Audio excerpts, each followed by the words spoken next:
ẹ̀káàsán, ẹ̀kálẹ́, gbogbo tá a bá wà, gbogbo time tó bá ń jẹ́ tiwa. Actually, I decide láti broadcast ní èdè Yorùbá ń sìn fún àǹfààní àwọn tí ò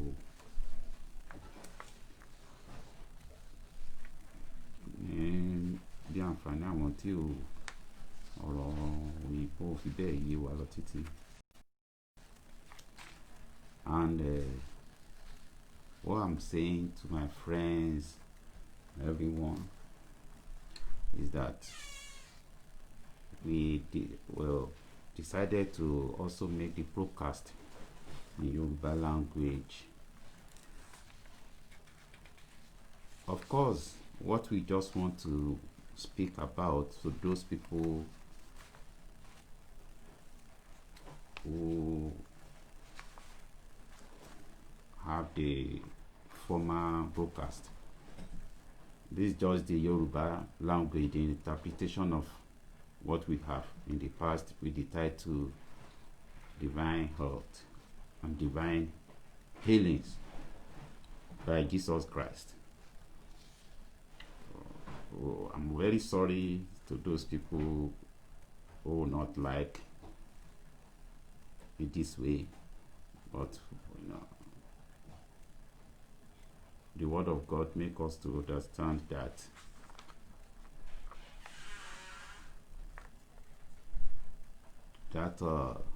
God will that all men should be saved and come to the full knowledge of the truth, and come to the full knowledge of Jesus Christ. The God will may your will be done on earth as in heaven. It's the will of God that all men, even both the Muslim in Saudi and all other country, everywhere, God created. Satan never create any man. Satan is not the creator of anybody. Every man you see everywhere, they are all created by God, and they are God, and they were created in the image of God. So God has given the gospel to all men everywhere. We decided that as we are bringing the gospel,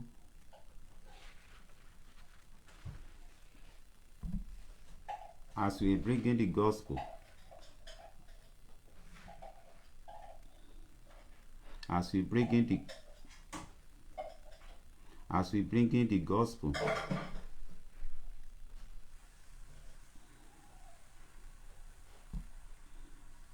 as we bring in the gospel, both as we bring in the gospel, we'll be bringing it both in English language and the language that we can speak. The essence of everything is the Word of God, the thought of God. The thought is God. Languages, as one of a wise man said, the languages, the thought cover with alphabet, make it word or language. Like the thought cover with British alphabet,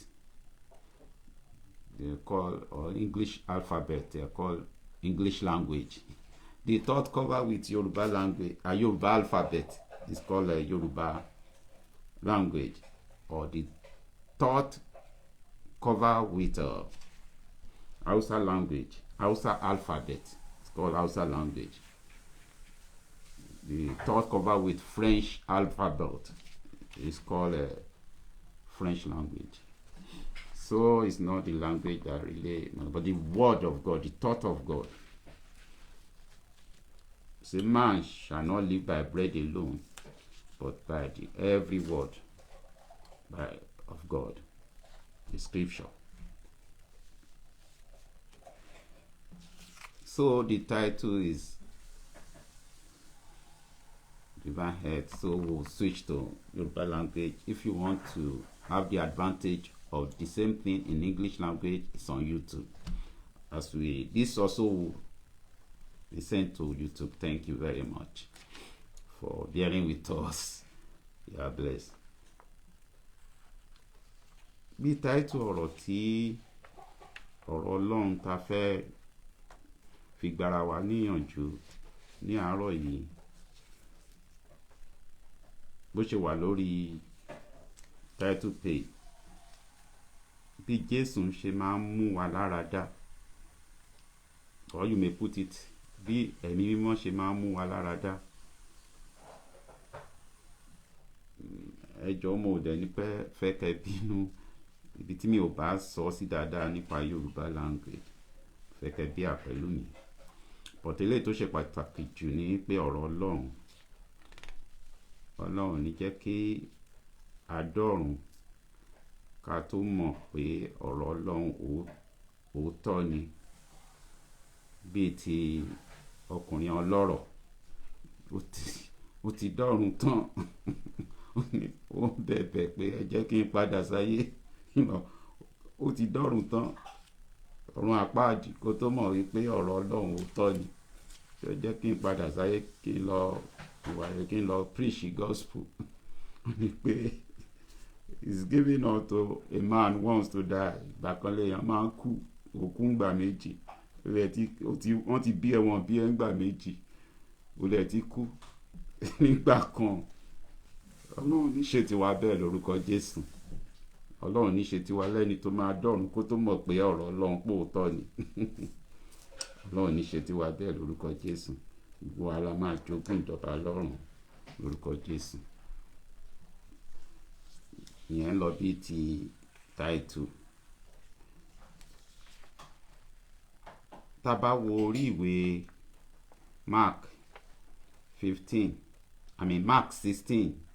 máa ń ṣe mistake yẹn every time. Mark 16 ẹsẹ̀ 15 ẹsẹ̀ 15. Ẹni tó bá fẹ́ pè sórí fóònù, you are welcome also. Iṣẹ́ gbogbo wa ni láti kéde ìjọba Ọlọ́run, láti wàásù ìjọba Ọlọ́run. Iṣẹ́ gbogbo wa ni láti wàásù ìjọba Ọlọ́run. Hi Timo, you are welcome. So iṣẹ́ gbogbo wa ni láti ròyìn ìjọba Ọlọ́run, láti preach the gospel. Gbogbo àwa tá bá ń gbàdúrà sí Ọlọ́run ní orúkọ Jésù, gbogbo wa ni Ọlọ́run pàṣẹ fún pé ká lọ, gbogbo àwọn tó bá nígbàgbọ́ ká lọ wàásù ìhìn rere. Àtọkùnrin àtobìnrin, ibi tí ọ̀rọ̀ ọ̀pọ̀lọpọ̀ ń sọ pé obìnrin kan jókòó kan ní kankan ṣe nípa ìjọba Ọlọ́run.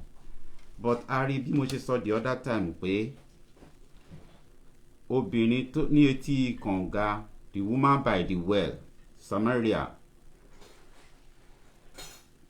ìgbà tí Jésù bá sọ̀rọ̀ tán ló lọ sí village wọn tó sọ fún gbogbo ẹ wá wo olùgbàlà. Gbogbo àwọn Bíbélì sọ pé gbogbo àwọn tó wà ní village yẹn ló fi ayé wọn, ló wá gbọ́rọ̀ Jésù tó ń fa ayé wọn fún Jésù.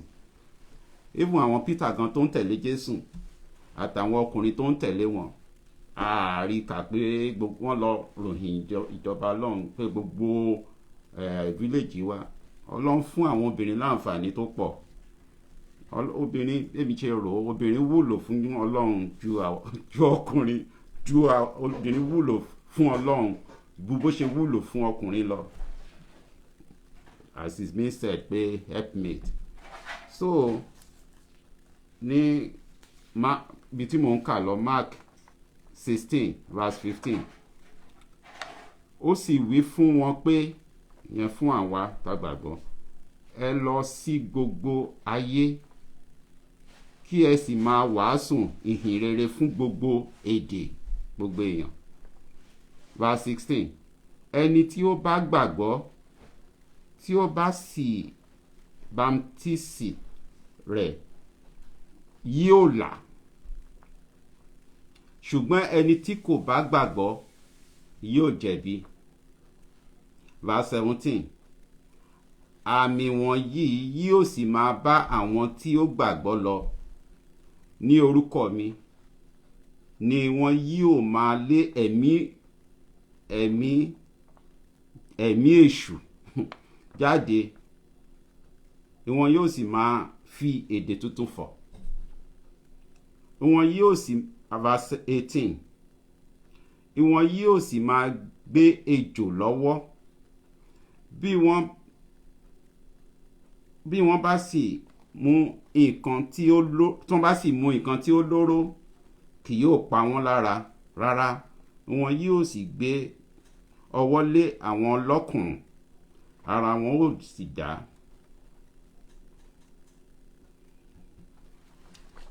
Máa tún mú ọ̀rọ̀ Ọlọ́run yẹn nígbà kan sí.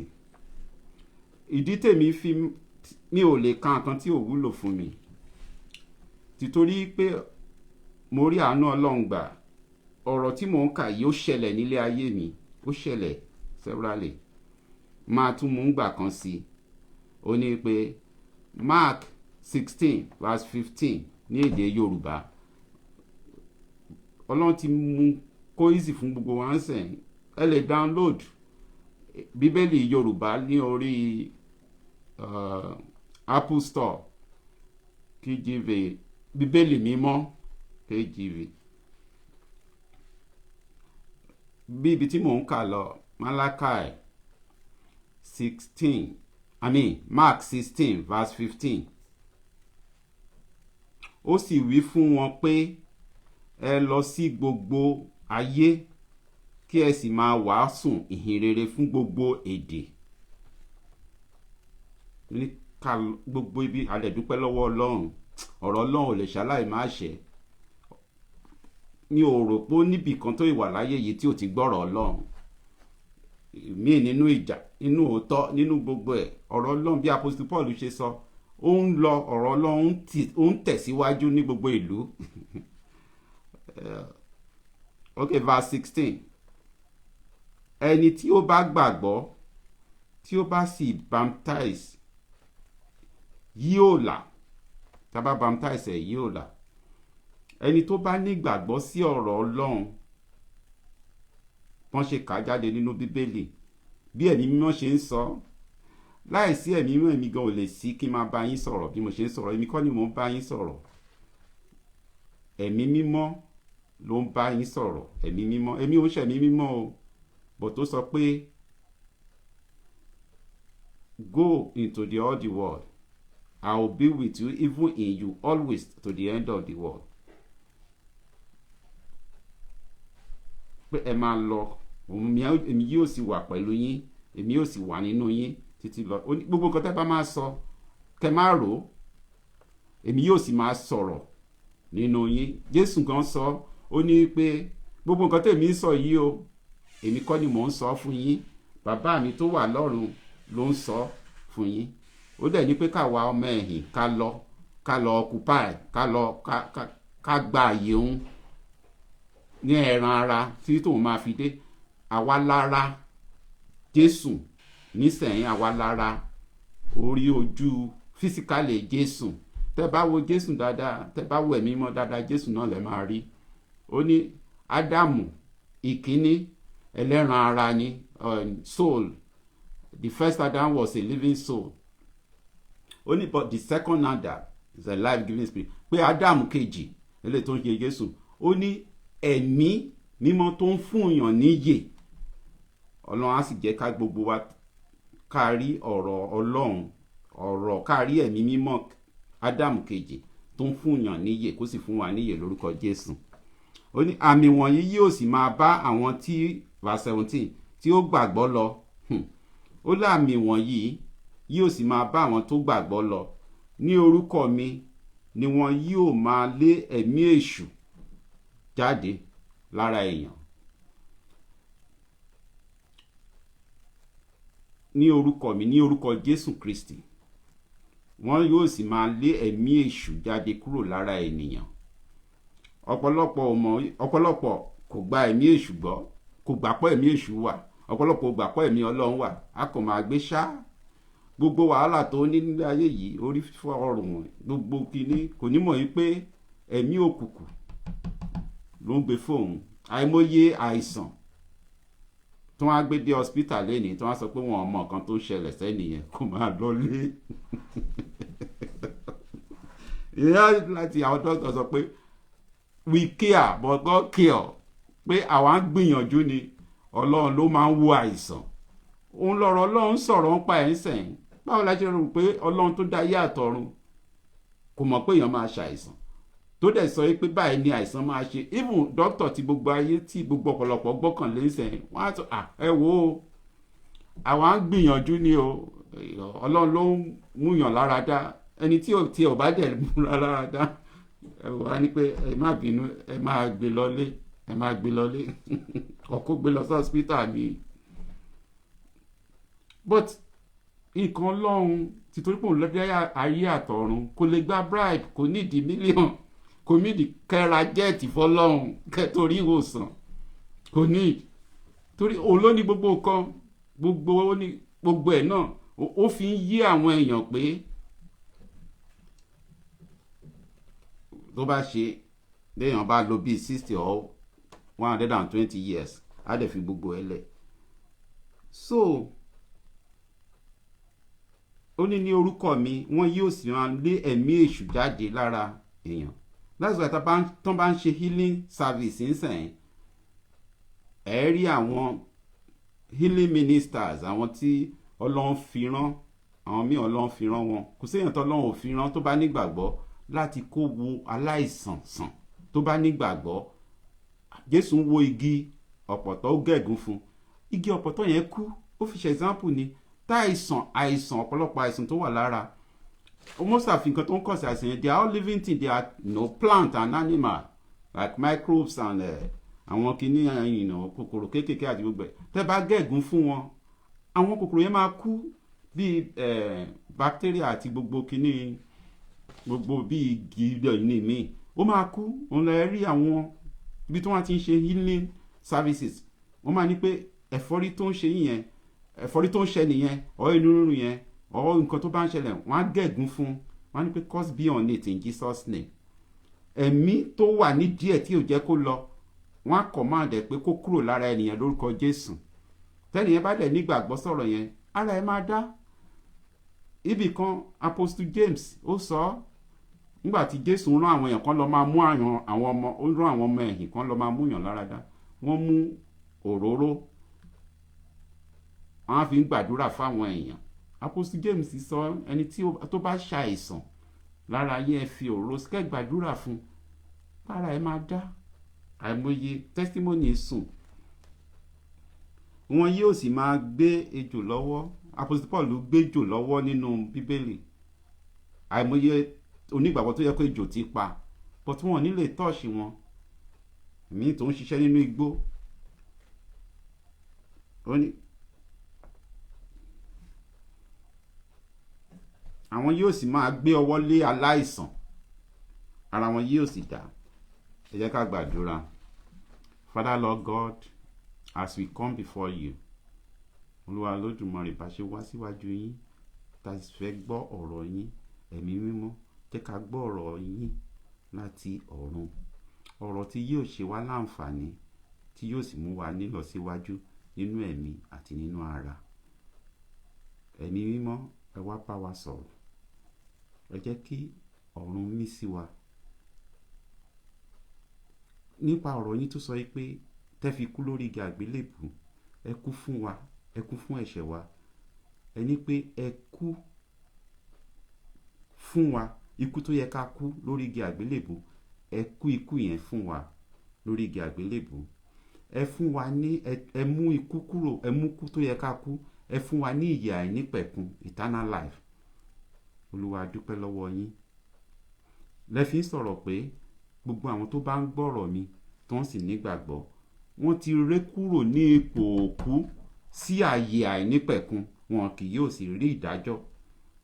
Olúwa Olódùmarè, má ṣe wá ní olùgbọ́ ọ̀rọ̀ yìí nìkan, jẹ́ kó múṣẹ nílé ayé wa. Kò síbi tí èèyàn kan ti lè rí oògùn àìkú nílé ayé yìí àfi ọ̀dọ̀ yín nìkan, Jésù Kristi Olúwa Ọlọ́run wa.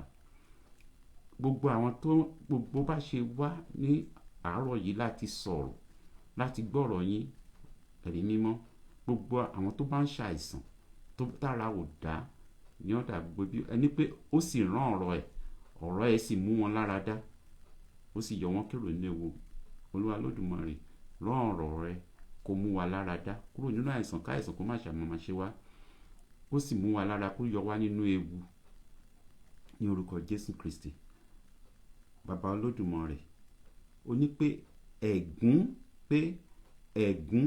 pé gbogbo ayé ni wọ́n ti gégùn fún. Ó ní pé ẹ̀gún tó wà lórí wa, ó ní Jésù ń gbà nítorí wọ́n sọ pé gbogbo àwọn tó ń bá gbé kọ́ orí igi àgbélébùú, pé ègbé ni fún gbogbo àwọn tó ń bá gbé kọ́ orí igi àgbélébùú. Ègbé tó yẹ kí ó ṣẹlẹ̀ sí wa, Jésù nìkan gba gbogbo ẹ̀. Ó sì fún wa ní ìbùkún tó jẹ́ ti Abraham, ta fi ń gbé inú ìbùkún lé, ta fi ní blessing consciousness, wẹ́ pé ọkàn ìbùkún la fi ń gbélé ayé. Olúwa Olódùmarè, gbogbo àwa tá à ń gbọ́, má yẹ kí ọ̀rọ̀ ìbùkún bí Ọlọ́run ṣe rẹ́ ẹ̀gún kó má jẹ́ ọ̀rọ̀, kó má jẹ́ jẹ́ olùgbọ́ nìkan, but kó ṣẹlẹ̀ nílé ayé wa. Àtàwọn tó ti ṣẹlẹ̀ nílé ayé wa, a dúpẹ́ lọ́wọ́ yín. Àwọn tí ò ṣẹlẹ̀ nílé ayé wọn, Jésù jẹ́ kó ṣẹlẹ̀ nínú ilé ayé wọn, divine speed ní orúkọ Jésù Kristi. Bá ṣe máa sọ̀rọ̀, Olúwa jẹ́ kí Ẹ̀mí Mímọ́ fúnra rẹ̀ kó bá wa sọ̀rọ̀ yẹn, eléyìí tí wọ́n pè ní Rama, eléyìí tí ó ń jáde lẹ́nu wa yìí lógo ni, but ẹ̀yin lẹ máa bá wa sọ Rama tó já sí wípé ẹ wá máa mú ọ̀rọ̀ yẹn, ẹ wá máa túmọ̀ ẹ̀ ní ọkàn wa, ẹ wá máa sọ eléyìí tó jẹ mọ́ wa fún wa, eléyìí tó jẹ mọ́ wa, eléyìí tó jẹ́ tiwa ń bẹ̀, eléyìí tó jẹ́ wa fún àsìkò tá a wà yìí, tá a sì máa jẹ́ kí ọ̀rọ̀ yín ṣẹlẹ̀ nílé ayé wa, nítorí ẹni pé ẹ ti wá láti bùkún fún wa ní orúkọ Jésù Kristi. Bẹ́ẹ̀ ṣe sọ wípé ká wá wò ó, olówó ni Jésù, bọ̀tí torí tiwa ó sọ̀rọ̀ ẹ̀ di aláìní, káwa bá lè máa ní ìbùkún Ọlọ́run. Olúwa jẹ́ ká ọ̀rọ̀ yìí kó ṣẹlẹ̀ nílé ayé wa. Gbogbo àtàbà ń gbọ́rọ̀ yìí, Olúwa fún wa ní yọ ẹ̀rù kúrò ní ọkàn wa, ẹ̀rù èṣù, àtẹ̀rù èṣù kúrò lọ́kàn wa. Kẹ́sì fún wa ní ìgboyà Ọlọ́run, kẹ́ fún wa ní ìgbàgbọ́ Ọlọ́run, torí ọ̀rọ̀ yín sọ wípé inú ọ̀rọ̀ Ọlọ́run ni ó máa mú ìgbàgbọ́ wá.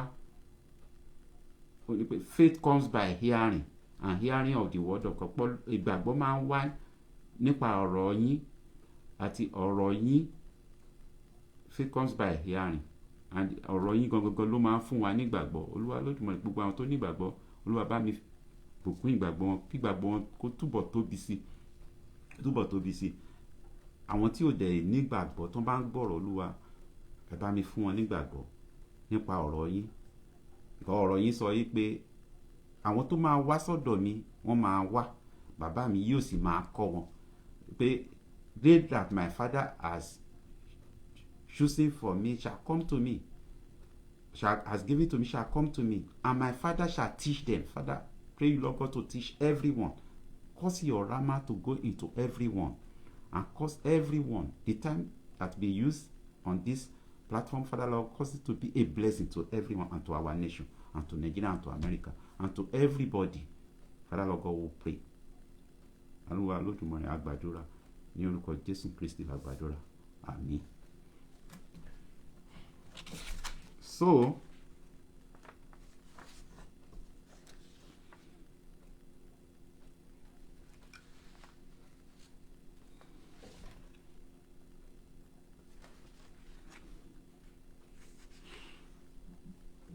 ìfẹ́ ìfẹ́ ni Ọlọ́run orí bíbélì tó tí gbogbo wa mọ̀ tá à ń kọ́ ní Sunday school, tá à ń kọ́ mọ́ wa, tá à ń kọ́ gbogbo ibi, bíbélì yẹn very very simple. Okay, kò ń ṣe ó simple gan tó yẹ kí tá máa kọ́ mọ́ wa, tá máa kọ́ gbogbo ibi, òun náà la fẹ́ sọ̀rọ̀ lé lórí. Ó wà lórí Jòhánù orí 3 ẹsẹ̀ 13. That's John, Gospel according to St. John chapter 3 verse 16. Nítorí Ọlọ́run fẹ́ aráyé tó bẹ́ẹ̀ gẹ́ tí ó fi ọmọ bíbí rẹ̀ kan ṣoṣo fún ni, kí ẹnikẹ́ni tí ó bá gbàgbọ́ má bàá ṣègbé, ṣùgbọ́n kí ó di ẹni ìyè àìnípẹ̀kun. I'll take it again. John 3:16. Jòhánù 3 orí 14. Nítorí Ọlọ́run fẹ́ aráyé tó bẹ́ẹ̀ gẹ́ tí ó fi ọmọ bíbí rẹ̀ kan ṣoṣo fún wa, kí ẹnikẹ́ni tí ó bá gbàgbọ́ má bàá ṣègbé, ṣùgbọ́n kí ó lè rí ìyè àìnípẹ̀kun. Gbogbo wa la máa rí ìyè àìnípẹ̀kun ní orúkọ Jésù Kristi. Olúwa fẹ́ aráyé tó bẹ́ẹ̀ gẹ́. Olúwa fẹ́ wa o. Ọlọ́run nífẹ̀ẹ́. Ọlọ́run ló dá wa, ó sì nífẹ̀ẹ́ fún wa. Ọ̀rọ̀ Ọlọ́run lè ṣaláì má ṣe. Ó ní Ọlọ́run fẹ́ aráyé tó, gbogbo aráyé, gbogbo èèyàn lọ́lọ́run nífẹ̀ẹ́. Ọlọ́run nífẹ̀ẹ́ fún gbogbo wa. Ọlọ́run fẹ́ aráyé tó bẹ́ẹ̀ gẹ́ lẹ́pọ̀ ọmọ kan ṣoṣo tó bí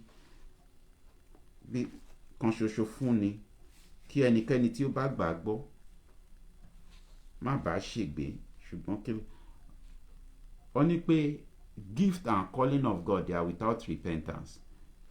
The love of God, God kind of love. Ìfẹ́ Ọlọ́run ó yàtọ̀ sí ìfẹ́ ènìyàn. Ọlọ́run kì í fún èèyàn ní nǹkan. Ọlọ́run kì í fún èèyàn. Ó ní gift and calling and without repentance. Ọlọ́run bá fún èèyàn ní bí Ọlọ́run ṣe fún ayé ní ìfẹ́ tó fún wọn lọ́mọ, kó yọ ọmọ yẹn kúrò. Ó ní nígbà kan yìí yóò sì rí mi, ìgbà kan yìí kì yóò sì rí mi, ìgbà kan yìí yóò sì rí mi, èmi yóò máa wà pẹ̀lú yín, èmi yóò sì máa gbé inú yín títí láéláé. Àwọn kan tó ń sọ pé ìgbà ẹ̀mí mímọ́, ìgbà Jésù ti kọjá, kò rí bẹ́ẹ̀ o. Jésù wà pẹ̀lú wa. Bí méjì or mẹ́ta bá ń gbé àmì tán bá ń wà papọ̀, èmi yóò sì máa wà láàárín wọn. Where 2 or 3 gather together in my name, I will be in their midst. I will be in their midst. Only for God so loved the world and gave his only begotten son. Olúwa nífẹ̀ẹ́ ayé tó bẹ́ẹ̀ gẹ́. Ọlọ́run nífẹ̀ẹ́. Ọlọ́run nífẹ̀ẹ́ mi. Ọlọ́run nífẹ̀ẹ́ ọkùnrin. Ọlọ́run nífẹ̀ẹ́ obìnrin. Ọlọ́run nífẹ̀ẹ́ gbogbo èèyàn. Kò ń ṣe pé bóyá Ọlọ́run nífẹ̀ẹ́ àwọn pásítọ̀, Ọlọ́run nífẹ̀ẹ́ àwọn prophet, Ọlọ́run nífẹ̀ẹ́ àwọn tíṣà, kò nífẹ̀ẹ́. Kò rí bẹ́ẹ̀. Ìfẹ́ kan ṣoṣo Ọlọ́run ló ní fún gbogbo wa. A dẹ̀ dúpẹ́ lọ́wọ́ Ọlọ́run tó fún wa ní ìfẹ́ rẹ̀. Ìfẹ́ yẹn ló mú kó fún wa ní ọmọ kan ṣoṣo tó bí. Tá bá gba ọ̀rọ̀ ọmọ yẹn gbọ́, tá bá gba ọ̀rọ̀ ọmọ tó jẹ́ Bíbélì gbọ́, a ní ṣègbé, àwa yóò sì ní ìyè àìnípẹ̀kun. Gbogbo wa la máa ní ìyè àìnípẹ̀kun, a dẹ̀ sì ní ṣègbé lórúkọ Jésù. Ọlọ́run á sì jẹ́ ká nígbàgbọ́ ní ọ̀rọ̀ Ọlọ́run. Ọlọ́run á fún wa ní ìmọ̀, light. Ẹ̀mí mímọ́ á jẹ́ kí ẹ̀mí mímọ́ sọ̀rọ̀ sí wa lọ́kàn, tó máa jẹ́ kí ìgbàgbọ́ ní orí ọ̀rọ̀ Jésù ọmọ Ọlọ́run tó máa fi kí a má ṣègbé, tó sì máa fún wa ní ìyè àìnípẹ̀kun lórí wa ní orúkọ Jésù. So blessing of God nìyẹn. Ọlọ́run fún wa ní blessing. Ọlọ́run bless wa. Àwọn èèyàn sọ pé bless me. Ọlọ́run bless wa pẹ̀lú ọmọ bíbí rẹ̀ kan ṣoṣo, ìyẹn tí ń ṣe Jésù Kristi. Pé ẹni tó bá gba ọ̀rọ̀ tó ń sọ gbọ́, which is the Bible, ló sọ pé èèyàn kò gbọ́dọ̀ máa gbé nípa àkàrà nìkan, but bí kò ṣe nípa gbogbo ọ̀rọ̀ tó wà nínú bíbélì láti Genesis to Revelation.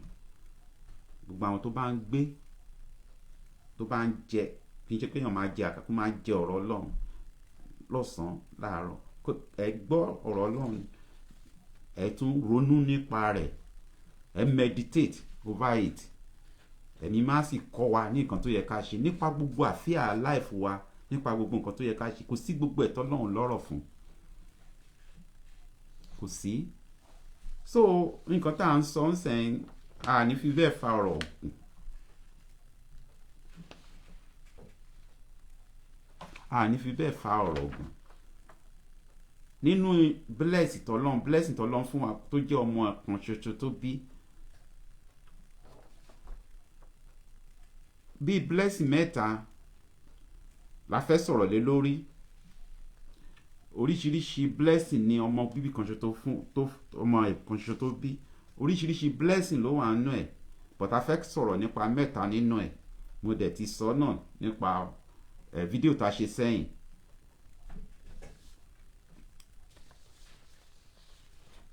À ń sọ̀rọ̀ nípa ìyè àìnípẹ̀kun, à ń sọ̀rọ̀ nípa ìmúláradá, a tún máa sọ̀rọ̀ nípa bọ́lọ́n ṣe ń pèsè fún àìní wa táwọn olóyìnbó ń pè ní financial prosperity. Eléyìí ìmúláradá táwọn olóyìnbó ń pè ní divine healing, àti pé ìyè àìnípẹ̀kun tí àwọn olóyìnbó ń pè ní eternal life. That threefold blessing of God that we want to talk about. Àwọn ìbùkún mẹ́ta yẹn la fẹ́ sọ̀rọ̀ lórí rẹ̀. Mo dẹ̀ gbàgbọ́ pé gbogbo àwọn tó bá ń gbọ́ ọ̀rọ̀ Ọlọ́run, ọ̀rọ̀ gospel yìí, ó máa yé wọn.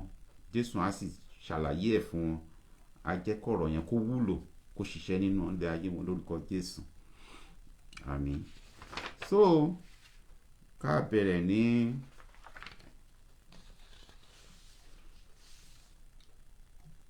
tẹ́ bá wò ó ní Kọ́ríńtì kejì orí 5 ẹsẹ̀ 21. 2 Corinthians chapter 5 verse 21. Ó ní sọ fún olódodo pé yóò sì dára fún wọn. He said that tell the righteous that it shall be well with them. So ó máa dára fún gbogbo wa lórúkọ Jésù. So ká bẹ̀rẹ̀ lórí eternal life. A bẹ̀rẹ̀ lórí eternal life. That's ìyè àìnípẹ̀kun. Kò síbi téèyàn ti lè rí ìyè àìnípẹ̀kun. Inú Jésù nìkan ṣoṣo léèyàn ti lè rí ìyè àìnípẹ̀kun. Kò síbi míì téèyàn. That's eternal life. Life tí ò ní bẹ̀rẹ̀, tí ò sì lópin. Ọlọ́run nìkan ló ní eternal life. Ọlọ́run nìkan ló ní life tí ò ní bẹ̀rẹ̀, tí ò sì lópin. Òun ló sọ pé in the beginning Elohim created heaven and earth. Elohim, the self-existing one. God is the self-existing one. It's miraculous. It's wonderful. Maybe another time we'll get into it. In the beginning, he said God created heaven and earth. Before the foundation of the world, before the beginning of the time, God created angels. Which one of them is Lucifer? Which is Satan today that is disturbing the whole world? Satan is a spirit. It's an angel. Oní láti ti kọ́ ṣe Ọlọ́run dá ọ̀run àwọn ayé kí àtètèkọ́ṣe tó bẹ̀rẹ̀ lọ́lọ́run ti wà. Àtètèkọ́ dá ayé àtọ̀run lọ́lọ́run ti dá àwọn áńgẹ́lì. Ara àwọn áńgẹ́lì tọ́lọ́run ṣe lọ́ṣọ̀ọ́ tọ́lọ́run dá pẹ̀lú agbára rẹ̀ ní Luciferi, ọ̀dọ́ pè ní Lucifer. Torí wàhálà tó fà lọ́run lọ́lọ́run fi gégùn fún tó fi dé èṣù lénìí tó ń yọ gbogbo ayé lẹ́nu. Torí èṣù, ẹ̀mí ni èṣù, ẹ̀mí sì ni Ọlọ́run. Ọlọ́run ló dá èṣù, Ọlọ́run ló dá Lucifer, kò ń ṣe èṣù ńgbà tọ́lọ́run dá. this idea of Ọlọ́run dá gbogbo wa ká lè ní choice ká lè Ọlọ́run fẹ́ ká ṣe lè tó bá wù wá tá bá ti dàgbà tá ti wọ 18 and above. Ọlọ́run fẹ́ ká fọwọ́ ara wa mú èmi fi sí iwájú yín ẹ̀yin ènìyàn, ikú àti ìyè, ẹ mú kan. Ọlọ́run á sì jẹ́ kí gbogbo wa mú ìyè lórúkọ Jésù. Power of choice is with every man.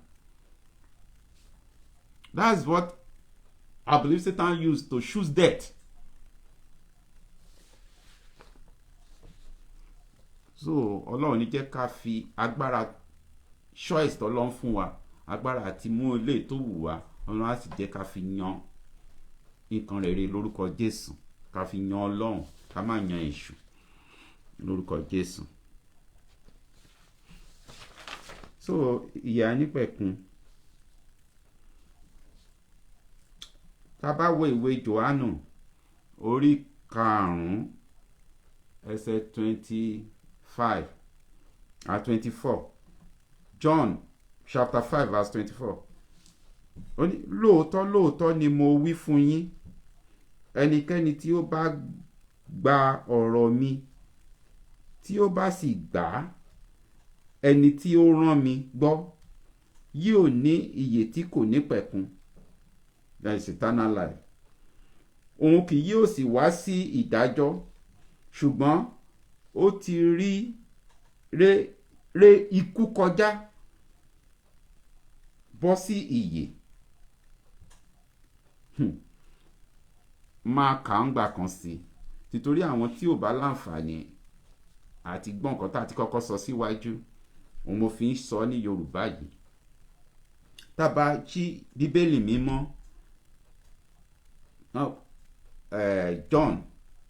Jòhánù, the Gospel according to St. John, orí 5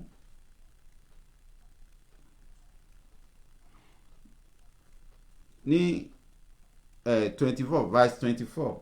Ó ní lóòótọ́ ni mo wí fún yín, ẹnikẹ́ni tí ó bá gba ọ̀rọ̀ mi tí ó bá sì gba ẹni tí ó rán mi gbọ́ yóò ní ìyè tí kò ní pẹ̀kun, òun kì yóò sì wá sí ìdájọ́, ṣùgbọ́n ó ti ré ikú kọjá bọ́ sí ìyè.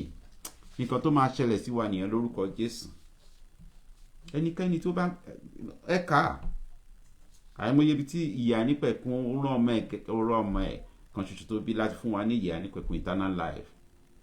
Ó ti ré ikú kọjá. Christian ò kì í kú, Christian máa lọ ń sinmi ni. Christian ò kì í kú, Christian máa lọ ń sinmi ni. Bí àdúrà tí mo kọ́kọ́ gbà, Ọlọ́run ní jẹ́ pé kó jẹ́ wípé ọ̀run la máa ti mọ̀ pé ọ̀rọ̀ Ọlọ́run pòótọ́ ni, bí ti ọkùnrin ọlọ́rọ̀ àti ọ̀rọ̀ ọkùnrin ọlọ́rọ̀ àti Lásárù. Ìyè àìnípẹ̀kun, bí mo ṣe sọ, ìyè tí kò níbẹ̀rẹ̀ tí ò sí lópin ní eternal life ni Ọlọ́run fún gbogbo wa, tán pè ní salvation. Bí Bíbélì tí ó ti ré ikú kọjá, ikú ẹ̀mí, ó ní ká má bẹ̀rù ẹni tó lè para tí ò lè pa ẹ̀mí. Ká má bẹ̀rù ẹni tó lè pa ara tí kò sì lè pa ẹ̀mí, ọ̀ ẹni tó lè pa tí ò lè jí. Ọlọ́run nìkan ló lè ṣe gbogbo nǹkan yẹn. Ọlọ́run ní jẹ́ ká kúkú ẹ̀mí lórúkọ Jésù. Ọlọ́run ní jẹ́ ká ṣègbé. Kéèyàn gba ọ̀rọ̀ Ọlọ́run gbọ́, kó gbà á gbọ́. Ọ̀rọ̀ tá à ń sọ yìí, ó mú ìrántí ìtàn gbogbo wa náà. Mo believe pé gbogbo wa la mọ̀ ìtàn ọkùnrin ọlọ́rọ̀ àti Lásárù. Ọkùnrin ọlọ́rọ̀ kò lọ sí ọ̀run àpáàdì títorí pé ó lówó. Ọkùnrin ọlọ́rọ̀ lọ sí ọ̀run àpáàdì títorí pé ó lówó, kò fi ṣe àánú fún aláìní bí brọ́dà ẹ̀ Lásárù. Lásárù sick, Lásárù ṣàìsàn, ó wọ ara ẹ̀ wá sí géètì ọlọ́rọ̀.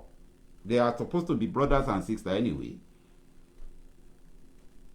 Ó rí Lásárù tó ń kú lọ, bí àwọn mínísítà kan ṣe, á gbé oúnjẹ báyìí á jù sínú dustbin instead kó eṣinṣin ń kun egbò lára Lásárù. Ìtẹ́jà àwọn méjèèjì kú, kò sẹ́ni tó máa wà sáyé yìí tí. Meanwhile Lazarus, áńgẹ́lì Ọlọ́run wá gbé Lásárù lọ sọ́run, torí ẹni mímọ́ ni níwájú Ọlọ́run, kò ní jalè, kò dẹ̀ ní dà nǹkan rú, ó ní ìgbàgbọ́ Ọlọ́run. But ọlọ́rọ̀ ó believe pé owó yẹn ló máa, money is everything, owó ni wọ́n máa ná.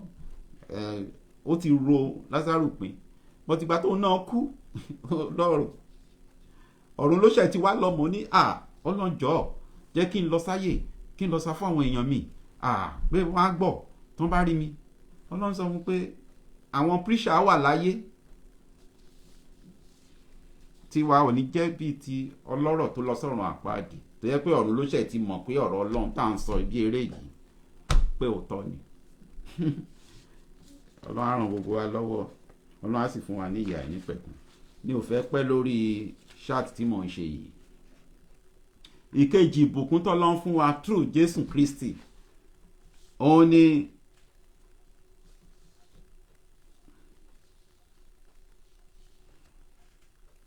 máa sọ̀rọ̀ lórí ìbùkún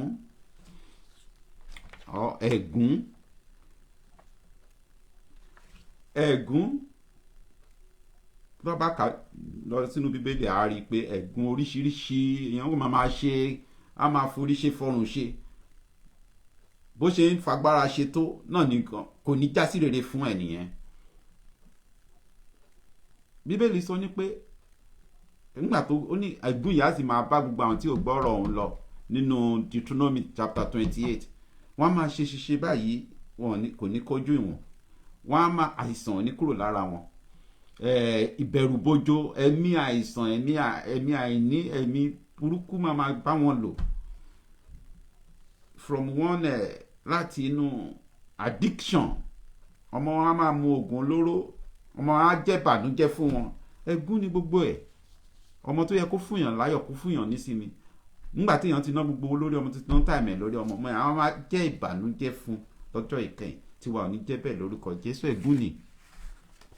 So wọ́n ní pé ẹ̀gún dẹ̀ ni ìdàkejì ẹ̀gún ni ìbùkún. Like curse, the opposite of curse is blessing. The opposite of curse is blessing, and God brought us the blessing of Abraham. So a máa ka láti Galatia, ká wo nǹkan tó lọ ń sọ nípa ọ̀rọ̀ ẹ̀gún àti ìbùkún. Galatia 3:13, Galatia 3 verse 13, Galatia orí kẹta ẹsẹ̀ kẹtàlá. Ó ní Kristi ti rà wá padà kúrò lọ́wọ́ ẹ̀gún òfin, ẹni tí a fi ṣe ẹ̀gún fún wa, nítorí a ti kọ pé ìfibú ni olúkúlùkù ẹni tí a fi kọ́ sí orí igi. Verse 14, kí ìbùkún Ábúráhámù kí ó lè wá sí orí àwọn kèfèrí nípa Kristi Jésù, kí àwa kí ó lè gba ìlérí ẹ̀mí nípa ìgbàgbọ́.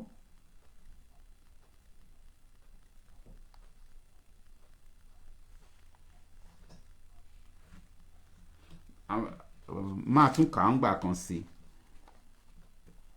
Galatia orí kẹta ẹsẹ̀ kẹtàlá. Kristi ti rà wá padà kúrò lọ́wọ́ ẹ̀gún òfin, ẹni tí a fi ṣe ẹ̀gún fún wa, nítorí a ti kọ pé ìfibú ni oníkúlùkù ẹni tí a fi kọ́ sí orí igi. Verse 14, kí ìbùkún Ábúráhámù kí ó lè wá sí orí àwọn kèfèrí nípa Jésù Kristi, kí àwa kí a sì lè gba ìlérí ẹ̀mí nípa ìgbàgbọ́.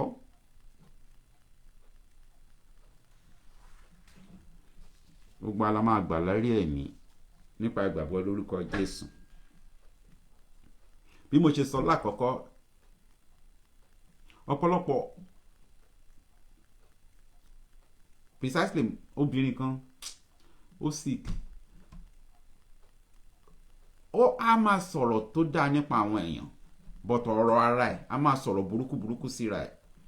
Orí òun dá, òun ò lè ṣoríire, òun ò lè ṣàǹfààní, ara òun ò lè dà, ayé òun ti bàjẹ́. Wọ́n á pè, kí ló mú kí ìwọ máa dá gbogbo òun sọ̀rọ̀ àwọn yòókù? You are good, you are bad, I mean you are good, you are pleasurable, you are adorable, but ọ̀rọ̀ nípa tara ẹ̀ wà máa gẹ̀gún fúnra ẹ̀ nítorí cost conscious, ọkàn àìlèṣe rere ti wà lọ́kàn ẹ̀.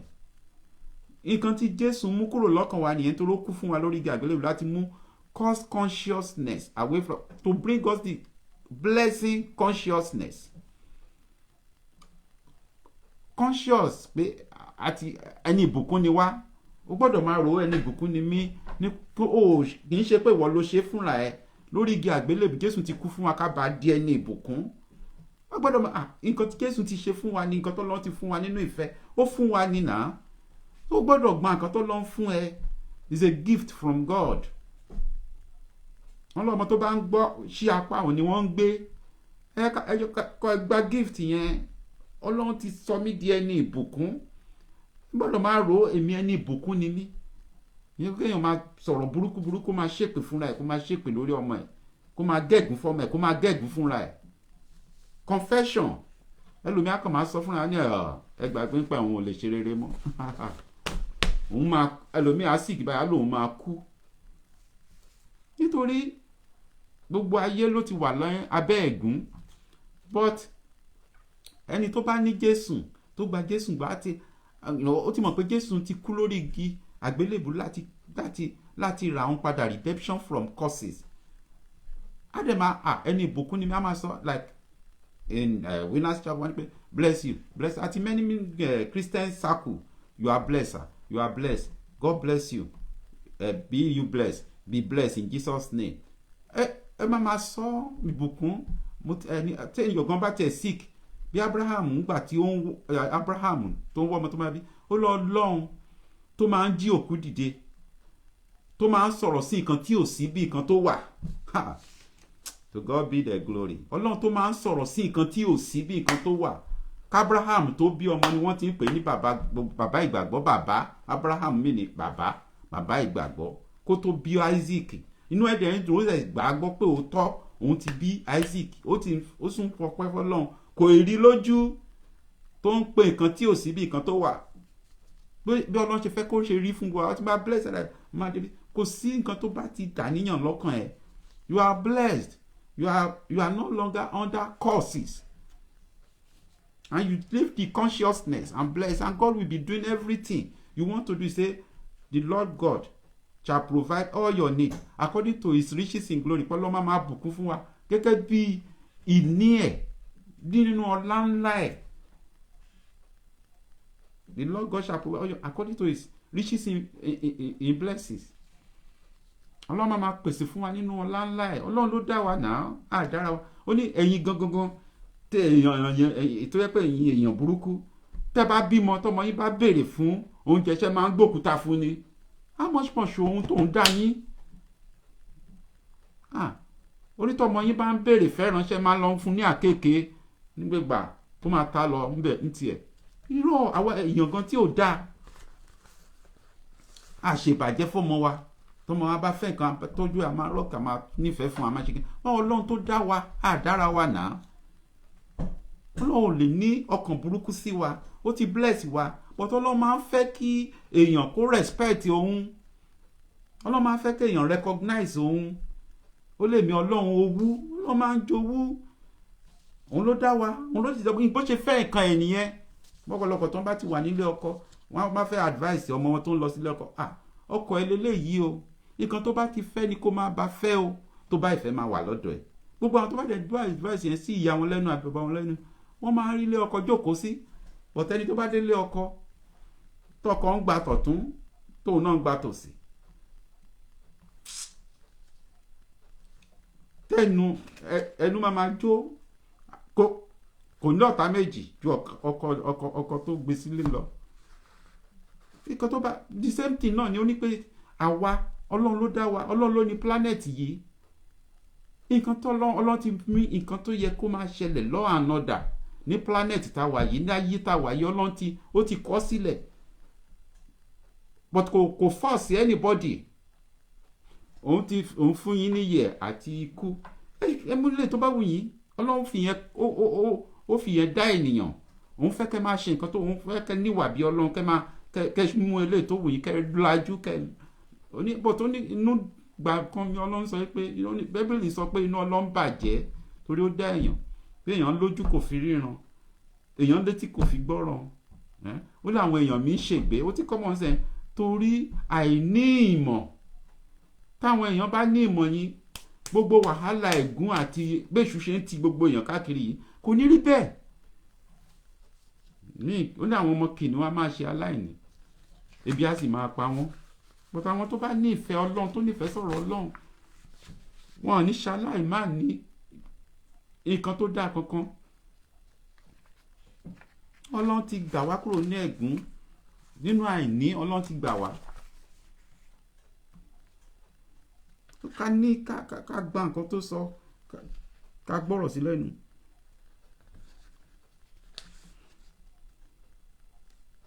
Ìkẹta bí mo ṣe sọ, mi ò ní lo time púpọ̀.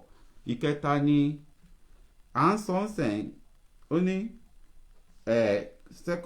Kọ́ríńtì kejì orí 8 àti ẹsẹ̀ 9, ó ní nítorí ẹ̀yin mọ oore ọ̀fẹ́ olúwa wa Jésù Kristi, pé bí òun ti ṣe jẹ́ ọlọ́rọ̀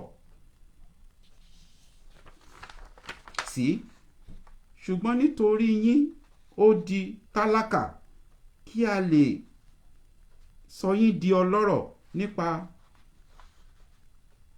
àìní rẹ̀. Ká lè sọ yín di ọlọ́rọ̀. Ọlọ́run ti fún wa ní gbogbo nǹkan tá a fẹ́, but God meet our need, not our want. Ẹlòmíì lọ́sàn kan òru kan á fẹ́ dá mílíọ̀nù, kí ló fẹ́ fi ṣe? Ọlọ́run, God cannot be tempted, but God, he said, the Lord thy God shall provide all your need. Tó bá tó stage láti dá mílíọ̀nù, Ọlọ́run á fún ẹ. Why tí èṣù fi ń gbógun ti ìpèsè tí wọ́n pè ní financial prosperity lẹ́nu yìí? Tèṣù fi ń gbógun ti financial prosperity ni wípé èṣù ó fẹ́ dí ojú àwọn onígbàgbọ́ Christian kán bá kú sínú òṣì. Ìkejì, kán má bàa lówó láti ṣe ìhìnrere Ọlọ́run, láti preach gospel. Satan is very trickish. Satan is deadly. Satan a máa sọ ọ̀wẹ́ ní báyìí financial prosperity nìkan ló ń preach, kò preach bẹ́ẹ̀ yẹn ṣe máa jogún ìjọba Ọlọ́run. Gbogbo kíní financial prosperity náà ṣe pé bí Satan náà ṣe sọ nípa speaking in tongue ní ìfìyèdèfọ̀ tí tó fẹ́ fi jọ ìfèdèfọ̀ kúrò nínú Christianity. Satan is speaking in tongue, but Bíbélì sọ ní pé ní orí 3 Iṣẹ́ àwọn Àpọ́stólì, nígbà tí ẹ̀mí mímọ́ dé, gbogbo wọn sì ń fèdèfọ̀, oníkálukú ń gbọ́ ọ̀rọ̀ tó ń sọ. Satan fẹ́ pa ìfèdèfọ̀. It's a gift of God. Ta ló lè pray fún 5 hours nísìnyí láì speak in tongue, láì pray in tongue? Satan try láti pa gbogbo àwọn blessing tó lọ́n fún wa. True, ó ní àwọn èèyàn mi ṣègbé torí kò wọ́n ní ìmọ̀. Wọn ò ní ìmọ̀ pé nǹkan tí Satan ń ṣe nìyẹn. Fake ni Satan. Ọ̀pọ̀lọpọ̀ ní pé speaking in tongues is a fake. Financial prosperity is a fake. Eternal life is a fake. That God is no more. I mean, it's not the same yesterday, today and forever. Ó ní àwọn èèyàn mi ń ṣègbé. Ọlọ́run ní jẹ́ ká dọ́run ká tó mọ̀ bí ọkùnrin ọlọ́rọ̀ pé they are not fake. Bro, fake wà o. Satan náà ń ṣe fake. Gbogbo nǹkan tó lọ́n bá ń ṣe ni Satan ń ṣe fake ẹ̀ jáde. kíákíá fake yẹn tún wá pọ̀ gan ju original lọ bíi kéèsì nàìjíríà fake pọ̀ jù ní nàìjíríà ò fi lójú tí ò fi rí ọ̀nà ṣe anything fake ló pọ̀ jù ní gbogbo nǹkan nàìjíríà mo sẹ́yà ní Africa fake thing fake everything almost everything fake pure water just mention it fake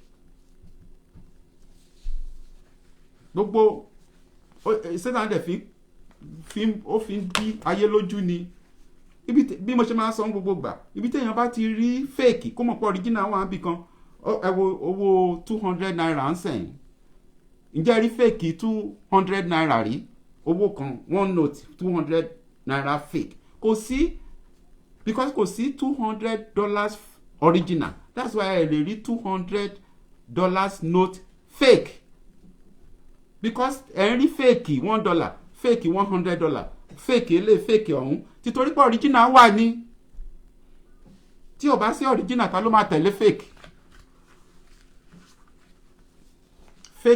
democracy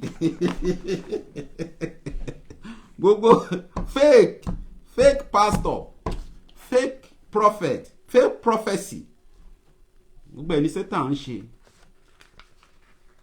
tó bá bí just as Satan ń gbé ogun ti bó ṣe gbógun ti Jésù tó rò pé òun pa Jésù pé kò ní jíǹde Jésù ojú ti èṣù Jésù jí ní ọjọ́ ní pé àwọn ọmọ wọn máa sọ pé ẹ̀kan tètè kàn fèèyàn síbẹ̀ nítorí wọ́n sọ pé ó jíǹde ní ọjọ́ kẹta torí bó ṣe sọ Jésù sọ àìṣòdodo èèyàn kò lè dá iṣẹ́ Ọlọ́run dúró it's a pity èṣù yẹn ti ọkùnrin ọlọ́rọ̀ ó ti ó fún ní blindness ó ti owó tó ní ó rò pé ó fóun ní ìfọ̀kànbalẹ̀ tí tó fi tì í dé inú ọ̀run àpáàdì tí wà ní rí bẹ́ẹ̀ lórúkọ Jésù fake this is fake ẹ̀jẹ̀ Jésù fake financial prosperity fake speaking it on fake we are fake because there is original.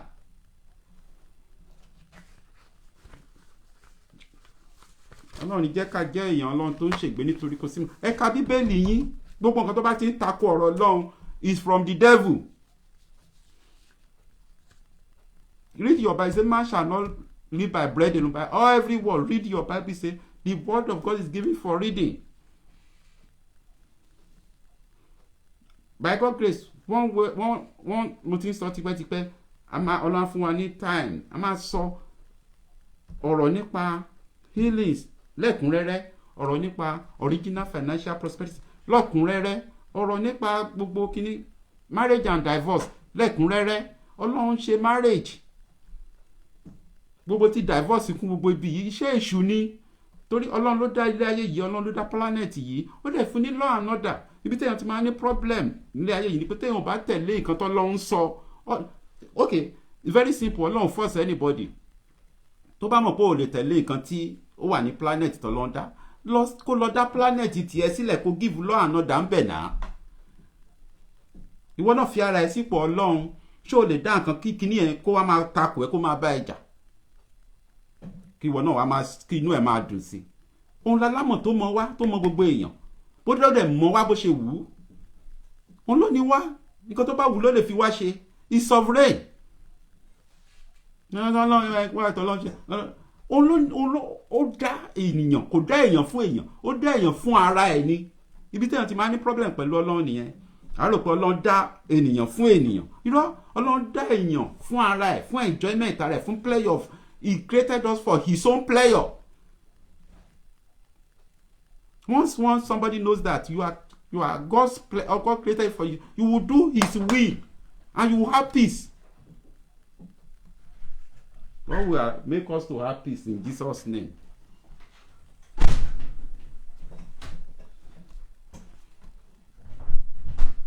God will make us to have peace in Jesus' name.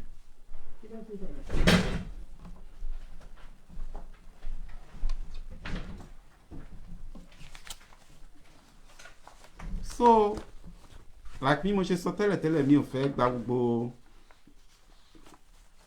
àdúrà mi ni pé Ọlọ́run á jẹ́ kí ọ̀rọ̀ Ọlọ́run tá ti kà jáde tá dẹ̀ sí gbọ́ kó rí ibùgbé lọ́kàn wa. Gbogbo àwọn tí ó wà lọ́ndà voice mi yìí, káìsàn kó má bàa máa wọn jà. Cause beyond those sicknesses in Jesus' name.